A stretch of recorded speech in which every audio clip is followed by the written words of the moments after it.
The National News Desk, locally covered, nationally connected. We have so much money coming in from tariffs that a little rebate for people of a certain income level might be very nice. The tariff deadline fast approaches. What the president expects to happen before it comes and what he says he wants to do with the money coming in. They asked about every possible thing you could imagine, everything. A second day of questioning for Epstein associate Ghislaine Maxwell. What we know about what she said and what she wants for her new testimony. And then the summer heat turns deadly as a new weather threat comes towards Texas. Who else is under alert around the country?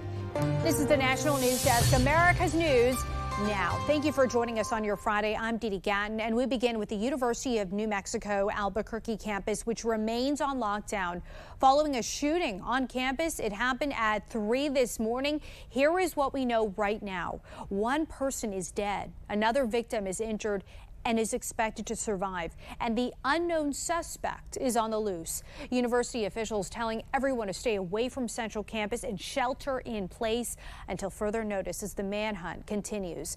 This is a developing story. We will continue to monitor the latest information. Stay tuned for more updates as we get them, both on air and online.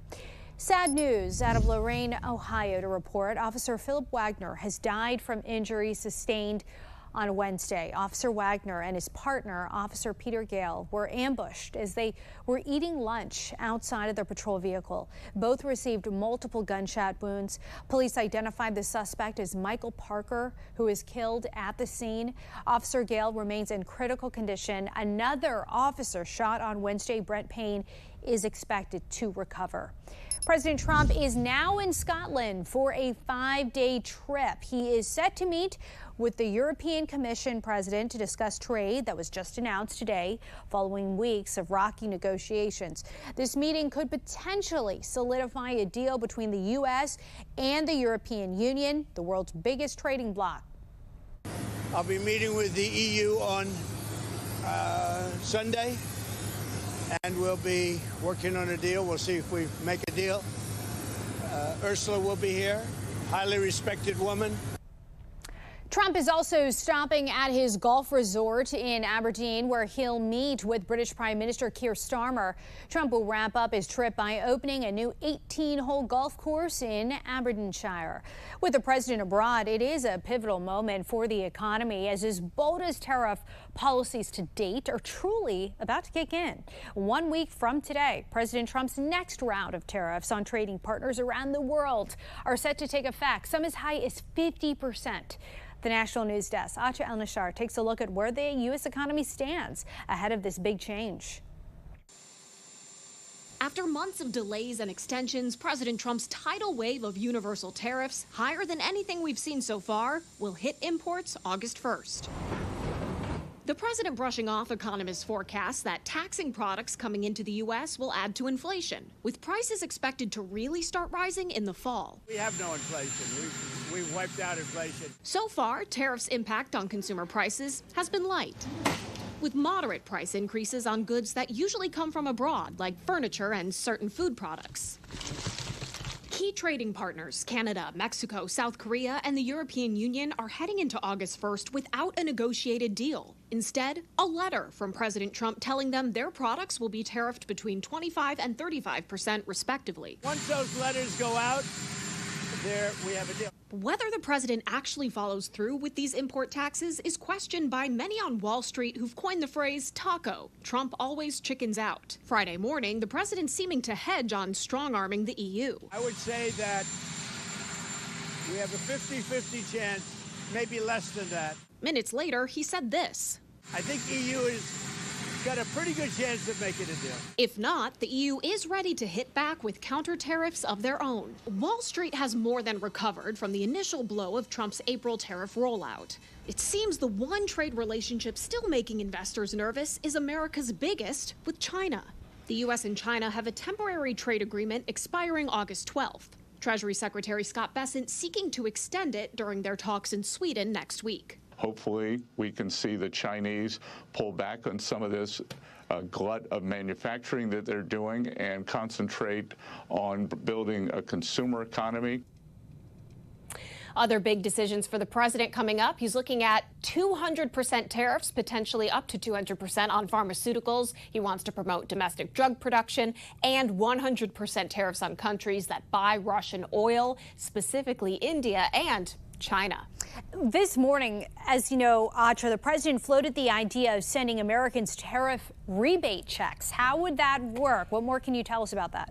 Yeah, so the president said that they're thinking, quote, a little rebate for people of a certain income level might be very nice. Those were the president's words. But then he said that their priority is paying down the national debt, which according to the Treasury stands at more than $36 trillion. Now, let's look at the math here. Last month, the U.S. took in $27 billion in tariff revenue. So let's say the U.S. kept at that pace for an entire decade. You'd then only be shaving only a few $1 trillion off the debt. So even if there were rebate checks, like any stimulus, that is, of course, politically popular, but does carry the risk of having an inflationary effect. Right. So you wonder, could this have the opposite effect? Live from Washington, D.C., Atra El-Nashar, thank you so much.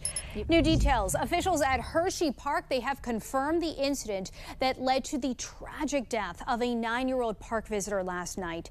It happened at their wave pool at the boardwalk inside the park. The park said today 10 lifeguards were on duty at the time. The CEO of the amusement park said the lifeguards performed immediate life-saving efforts as soon as they noticed the child in distress. The unnamed child died at the hospital. The wave pool at the park remained closed today as the investigation continues. The CDC now saying drowning has become the leading cause of death of children ages 1 to 4 years old in the United States. As you take a look right here, it is also the second leading cause of death for children up to age 15, just behind car accidents. Simple precautions for all parents could prevent most of these fatalities, like properly fitted life jackets, close adult supervision, as well as CPR training. President Trump's Justice Department now suing New York City, going after its sanctuary city policies. Here's the National News Desk, Kelly Gaskins. Before leaving Washington for a weekend in Scotland, President Trump weighed in on his DOJ's latest lawsuit against New York City, targeting their sanctuary city policies. We want to bring safety. We've got to get the criminals out, and we're doing it in record numbers. Sanctuary city laws limit local cooperation with federal immigration authorities. But we're going against a lot of other places. That's going to be a pretty routine filing with other cities. Cities also facing lawsuits include Los Angeles, Chicago, Newark, Hoboken, Jersey City, Paterson, New Jersey, Rochester, New York, and states like Illinois, Colorado, and New York State. Meanwhile, Republicans on Capitol Hill continue digging into issues stemming from the Biden administration's immigration policies that left migrant children vulnerable to danger. The shortcomings leave children vulnerable to exploitation, trafficking, forced labor, or involvement in criminal activities. An Inspector General report from March finding under President Biden, 233,000 unaccompanied migrant children were released without proper legal protection. 43,000 of those kids never showed up for court hearings and are effectively missing. Did the Secretary's actions reach the level of child endangerment, child abandonment, child abuse? On social media, anti-ICE stories going viral, even with no evidence to back up the claims. Guys, they're throwing the deportees out of the planes and into the ocean. Some proven to be false, like a story about a Pennsylvania grandpa allegedly, secretly deported to Guatemala. Some media outlets amplifying the story, but records appear to show the individual passed away 6 years ago, and DHS called the story a hoax. This week, more local pushback. The mayor of Albuquerque, New Mexico, signing an executive order reaffirming no city resources will be used to aid federal immigration enforcement. In Washington, I'm Kayla Gaskins, reporting for the National News Desk, America's News Now. The first deportation flights out of the detention facility nicknamed Alligator Alcatraz have begun. Florida Governor Ron DeSantis gave an update this morning. More than 100 detainees have been removed from the country. The detention facility has its own runway. The governor says that was critical in the decision to use this location. Instead of relocating people to distant locations, authorities can now process undocumented immigrants a short distance from the airport. The Education Department confirms it's unfreezing more than $5 billion in education grants. Last month, the department announced it was withholding the money for further review. The department says those reviews are complete and that the agency will begin dispersing the money next week. Last week, the Education Department announced the release of $1.3 billion in withheld funds for after school and summer programming. TikTok is in danger of a U.S. shutdown again. The Trump administration indicates no more extensions are coming. Commerce Secretary Howard Lutnick said the app would go dark in the U.S. if China doesn't agree by September 17th to give up control of the platform and its algorithm to an American company. Current Chinese TikTok owner ByteDance has been in talks with the U.S. since January, but negotiations stalled over trade disputes. Coming up, the major metropolitan areas in the path of extreme weather tonight. We're tracking it all. Plus, the city's recovering from destructive overnight flooding. Later, what came out of the DOJ's questioning of Epstein accomplice Ghislaine Maxwell today, and what the president said about her. Later, the fraud and waste in veterans charities that are harming the people they're supposed to be helping. We'll be right back.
Tens of millions of people are at risk for severe weather tonight. Scattered to strong, severe thunderstorms could bring damaging winds, gusts to parts of New England and the northern mid-Atlantic.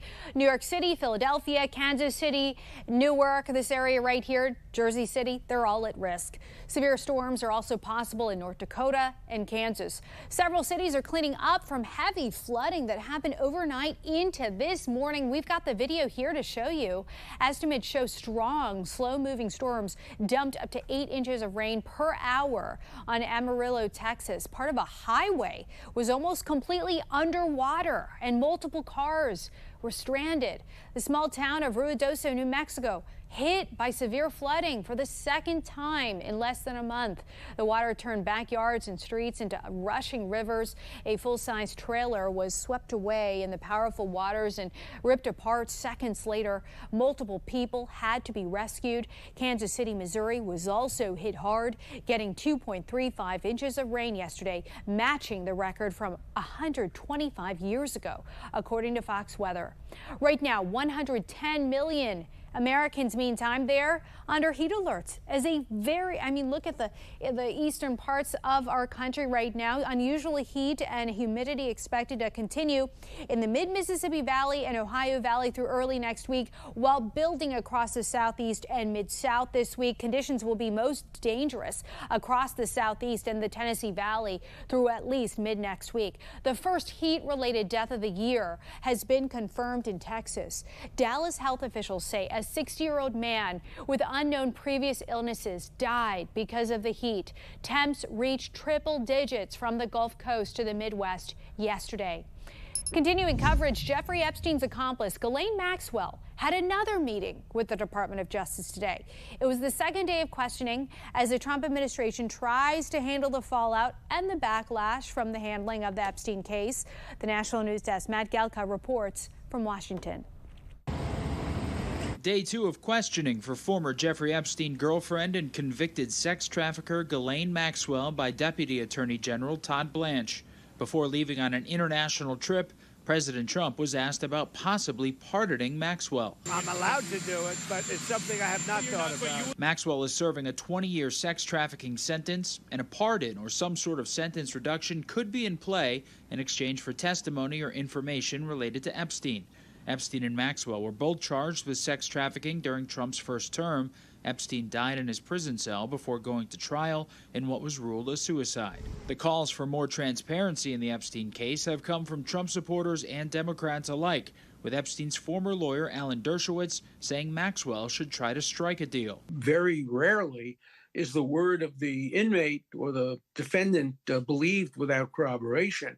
But if she can provide corroboration in the form of travel records or other records, that would be golden. Recent reporting furthered the relationship between Epstein and Trump, with Trump allegedly sending a sexually suggestive birthday note to Epstein included in a birthday book in 2003, years before the financier was accused of sex crimes. Former President Bill Clinton is also among the high-profile names associated with the birthday book. Trump has tried to distance himself from Epstein, while the White House has struggled to move on from the story. People should really focus on how well the country's doing, or they should focus on the fact that Barack Hussein Obama led a coup. They talk about me. I have nothing to do with the guy. Maxwell's attorney, David Marcus, said she answered every question she was asked over the course of 2 days, estimating the DOJ asked about what he thought was 100 different people. Marcus said Maxwell isn't asking for anything in return, but would welcome a pardon. Reporting in Washington, I'm Matt Gelka for the National News Desk, America's News Now. President Trump and Israeli Prime Minister Netanyahu, they spoke this morning after both the United States and Israel ceasefire negotiating teams were recalled following Hamas's latest demands for an agreement. The president said they talked about aid as well as a plan to get the remaining hostages out, but offered no specifics. What he did tell the press this morning is Hamas doesn't want peace, they want leverage. Hamas didn't really want to make a deal. I think they want to die, and it's very, very bad. Don't forget, we got a lot of hostages out. So now we're down to the final hostages, and they know what happens after you get the final hostages. And basically, because of that, they really didn't want to make a deal. I saw that. So they pulled out, and they're going to have to fight, and they're going to have to clean it up. You're going to have to get rid of it. The president was also asked about the future of a Palestinian state when the war officially ends, specifically with respect to France. Prime Minister Emmanuel Macron's comments yesterday saying France will soon recognize a sovereign Palestinian state. President Trump played down that plan. But here's the good news. What he says doesn't matter. We have reporters all across the country in your neighborhoods covering issues that matter to you.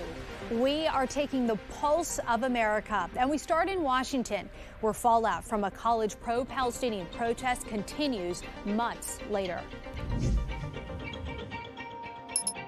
The UW's interdisciplinary engineering building is still showing scars of the past, boarded up windows, faded graffiti. Nearly 3 months after pro-Palestinian vandals trashed the place. Casey McNerthney with the King County Prosecutor's Office acknowledges the facts that after 80 days, 34 arrests, and $1 million in damage. There have been 0 formal criminal charges. You've got to show specifically what each defendant did. And that's what takes so long to do the investigation is, you can't just make an arrest and bring it before a jury. Is there evidence? Is there video? That's what we're working on now. Raleigh County Judge Michael Frobel put his legal magnifying glass on West Virginia's lack of a religious exemption from the state's mandatory school vaccination law and then granted a preliminary injunction to 3 Raleigh County students, allowing them to attend public school without required vaccinations. This court's ruling was based on the family's claims of religious objections. The court finds that the plaintiff has met the burden of the 4 factors for the preliminary injunction. Backed by Governor Patrick Morrisey in an executive order for a religious exemption the legislature didn't adopt, parents had sued. We've got state action here by these defendants denying my clients the ability to attend school. Michael Tankersley and Jacob Myrick have been with the Miami Township Fire in Claremont County for a year or two. Now, the two also enjoy playing pickleball when they're not rushing to emergency calls. They just happened to be playing at Sawyer Point Wednesday when a life-threatening situation came to them. This video, provided by Pickleball at Sawyer Point, shows a man collapse around 10:40 a.m. The 2 firefighters were only a couple courts over and knew they had to help, so they rushed over. So Myrick started CPR chest compressions while Tankersley coordinated the response. Janet Haggins with the Pickleball Club knew there was an automated external defibrillator nearby and rushed to get it. That unit was attached to the victim's body within about 2 minutes of his collapse. We pressed the shock button, and then we started CPR again with the chest compressions, and just a couple minutes later, he was fighting us trying to stand up. It was a huge relief and is obviously the best outcome that we could have asked for. Coming up, the ongoing efforts to uncover and prevent fraud and waste in charities for veterans. We're back in 90 seconds.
There are an estimated 18 million veterans living in the United States, according to the census, and about 45,000 organizations set up to help vets in need.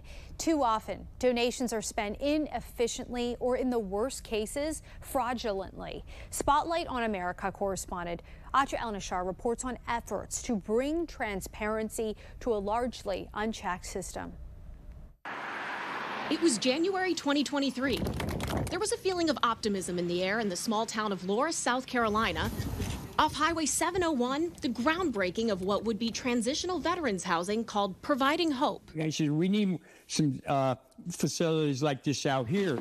Bruce Donegan was there, a Vietnam War Navy veteran and department commander of the South Carolina American Legion. He never stopped serving his fellow vets. He had high hopes for what this place would bring. Like, people can stay overnight once or twice. They can get counseling. They can learn how to do interviews. After the groundbreaking, there wasn't much else. The CEO of Providing Hope VA, James Earhart, pleaded guilty in July 2024 to a federal money laundering charge after taking hundreds of thousands of dollars in donations to pay his own salary and personal expenses. I just shook my head and said, I don't believe this is happening. Donegan worries Earhart hurt more than just his small town. It makes other people that want to, the public that want to donate, kind of leery. The watchdog group Charities for Vets lists over a dozen examples of fraudulent or at the very least wasteful activity by registered veterans charities all over the country. They comb through the finances of America's top 100 veterans charities. Which ones are the most efficient and effective in getting those hard-earned dollars that Americans donate to the veteran themselves? To get on Charities for Vets recommended or highly recommended lists, a nonprofit has to meet certain criteria, including spending at least 75% of its annual budget on programs that directly serve veterans, filing tax forms on time, demonstrating transparency, and following through on their mission. The best examples had more than 90% going directly to vet programs. The worst spend more than 75% on overhead. For retired Commander Kirk Lippold, this is his mission now. A board member of Charities for Vets, he's seen what happens when dollars don't go where they should. Lippold was the commanding officer of the USS Cole on October 12, 2000, when al-Qaeda suicide bombers in Yemen blew a hole in the side of the ship, killing 17 and injuring 39. But a lot of people that wanted to help, you never saw some of the funds that were given to their organizations truly used to help out those families who had lost a loved one. Both Lippold and Donegan have seen the best and worst sides of the veterans charity space. Their work continues as if they never took off their uniforms. The sense of loyalty that you have, the sense of service that you clearly still feel for the men and women who served alongside with you. As you get older in life, as you gain experiences and perspective, you want to find a way now to give back. You know why? Because veterans,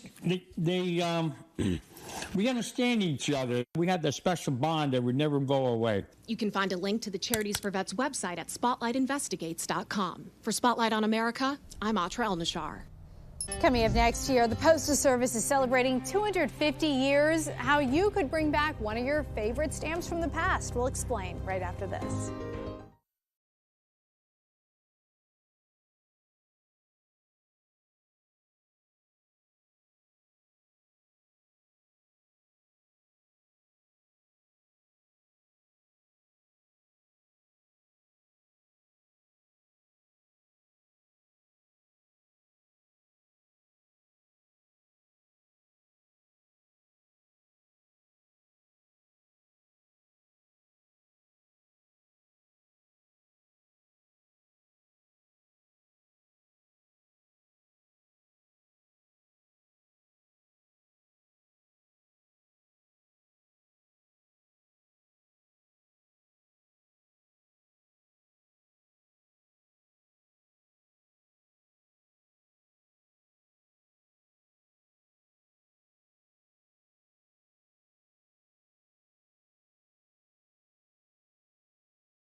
The U.S. Postal Service is celebrating its 250th anniversary with a fun contest for you. If you have a favorite stamp, look at all these behind me, they're fun ones. Here's your chance to get it again. The Postal Service will bring back one stamp from the past with its Stamp Encore contest. Customers can vote online or print a paper ballot, mail it in. You can choose from a list of 25 stamps. USPS will announce the winner next May in Boston. Curious to see what you'd like to see come back. That's going to do it for us for this edition of the National News Desk. I'm Dee Dee Gatton. Thanks for watching. See you at 10.